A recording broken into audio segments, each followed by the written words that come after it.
Mr. Sterling was a billionaire who didn't take no for an answer. When he told me my 100-year-old garden was in the way of his new 10-car garage, I told him to find another route. He didn't. Instead, he bought his way onto our HOA board and started finding me into poverty. He thought he was playing a game of checkers. He didn't realize I was a civil engineer who knew exactly where the bodies and the property lines were buried. For 6 months, Sterling made my life a living hell. He used the HOA to claim my historic fence was an eyesore and fined me $30,000. He even had my water lines inspected and cut off for 3 days during a heat wave. He told me, "I have more money than you have years left to live, David. Just sign the deed and go to a nursing home." That was his biggest mistake. He assumed I was just an old man. He forgot I was the one who drew the original city maps for this district 40 years ago. I went to the city archives. While Sterling was busy building his dream mansion, I was looking at the 1922 zoning maps. I discovered something incredible. The private road Sterling had built to access his mansion wasn't his land. It wasn't even HOA land.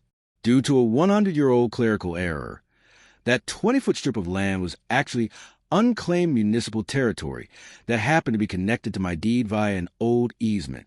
On the day of Sterling's grand housewarming gala, he arrived in his $400,000 Ferrari, ready to impress the city's elite. But he couldn't get to his front gate. In the middle of the night, I had legally exercised my easement rights. I didn't just build a fence. I built a 10-foot-high, reinforced concrete wall directly across his only entrance. When the police arrived, Sterling was screaming for my arrest.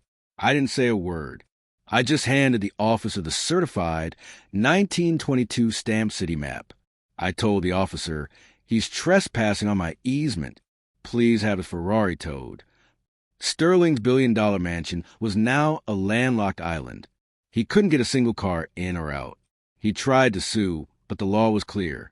To get his driveway back, he had to pay off all my HOA fines, pay me $2 million for the easement, and my favorite part, he had to personally replant every single flower his bulldozers had crushed.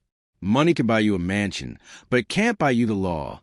If you enjoyed seeing a billionaire get boxed in, subscribe to Cold Dish Chronicles. We never miss a boundary.